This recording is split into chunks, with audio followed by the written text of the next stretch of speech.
እንዳይጠብቀን እንዲጠብቀን የሚያደርገውን ነገር ሁሉ ቆርጠነዋል። ከሱ ጋር መዋል አንፈልግም። እሱን በጸሎት ማነጋገር አንፈልግም።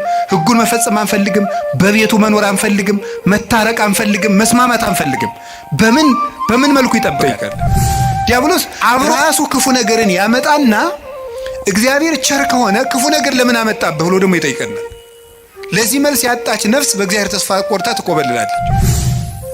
የሚረግሟችሁን መርቁ ብሎ ሰው ሚስቱን መውደድ ካቃተው፣ ባሏን መውደድ ካቃታት፣ የማያምኑትን ውደዱ ተብሎን ክርስቲያን መውደድ ካቃተን እንዴት ብለን ነው አሁን ለክርስቶስ የምንመልስለት?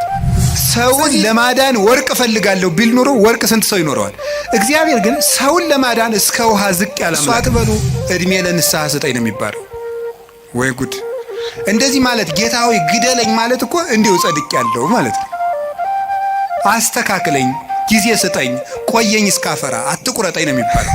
ያለ እግዚአብሔር ፈቃድ ምን አይሾምም።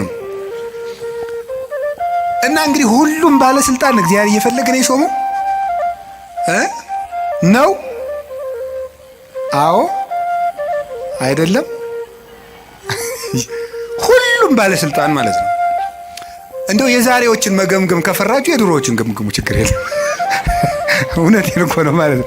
ቢያንስ የድሮዎቹ መጥተው ምንም አያረጉንም ማለት ነው። ስላላደረገ በሬ በቃ እንዲሁ ነው ኑሮ ብሎታ ይኖራል። ምርጫ የለውም። የሚበላውም ምርጫ የለውም። ያው ይሄን የተወሰነለትን እንዲሁ ሰሞኑ ቲማቲም ልብላ ይላል በሬ ይላል። እስኪ ንገሪ፣ ኧረ እንዲሁ ሻዩ ላይ ቅርንፉድ ጨምሩበት ይላል በሬ አለ። ምርጫ አለው። እኛ እኮ መምረጥ ስለቻልን እኮ ነው። ይሄ ደስ አይላችሁ? የምለብሰውን ይሄኛው ነው፣ ይሄ እንዲህ አይነት ሸሚዝ ደስ አይለኝም እምትል እኮ መራጭ አድርጎ ስለፈጠረ ንጉሥ አድርጎ ነው እኮ የፈጠረ። በራስህ እንዴ ሁላችንም እንላለን ለገሌ ያለው እግዚአብሔር ስንታውቀታለች። አቤት ስታስቀድስ ሲያስቀድስ ማንም አይቀድመውም እኮ እንላለን። ግን ለነሱ ያልሆነ አይ ቤተ ክርስቲያን እነሱም እንዲህ ነው የሆኑ እንላለን።